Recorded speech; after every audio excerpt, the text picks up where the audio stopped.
Jesse Saperstein is with us. He's been on the show before. He is an amazing young man, an author, an advocate, a speaker, and truly someone who is very inspirational. Jesse, welcome back to Autism Live.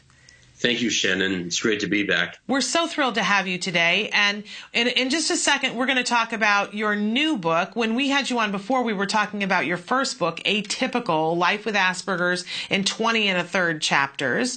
But you've got a new book coming out in a couple of months. I want to give people a reference, though, Jesse, for who you are. So tell our viewers at home a little bit about you. Well, I'm a published author. My first book was Atypical: Life with Asperger's in 20 1/3 chapters, and that was published April 2010. And now my newest book is coming out Tuesday, August 5th. It's called Getting a Life with Asperger's: Lessons Learned on the Bumpy Road to Adulthood. And this is apparently me. I'm this Super Mario character on the front. One of the things I liked when I was a child was playing video games. And the new book is designed to help make the transition into adulthood if you have an autism spectrum disorder.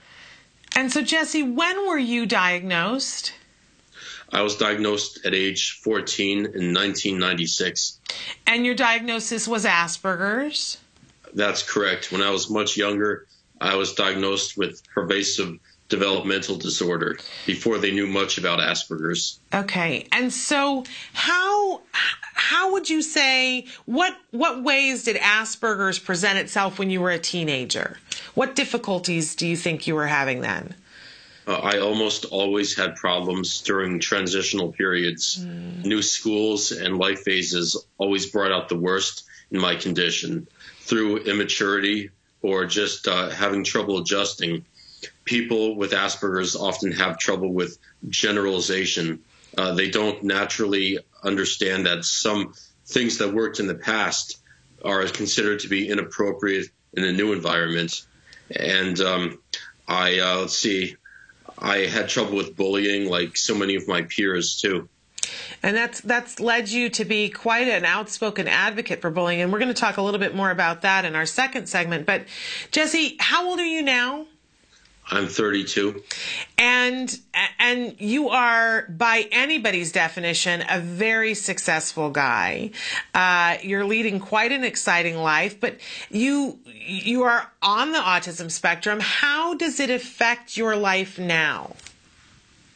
I actually do extremely well with having Asperger's. Most of my demons are behind me. Any inappropriate behavior has long died a natural death. I think of the 1980s movie Over the Top, and Sylvester Stallone says, "The world meets nobody halfway." So as children get older, I think that they should take on new experiences that may cause discomfort, failure at the beginning. And if somebody tells me you don't belong here or this is not a good fit for you, I often say, I know that. That's the whole point. And on that note, I've had success working in very sensitive environments that most people would fail in, Asperger's or no disability otherwise, like working in a funeral home. I helped counsel people who are grieving. Wow. Well, Jesse, I can't imagine anyone who could give better advice about how to get a life with Asperger's than you. We're really looking forward to this new book.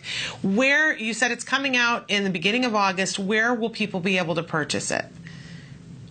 It will be out in most of the Barnes & Noble stores across the country, and it's also available on Amazon.com to be ordered or through Kindle.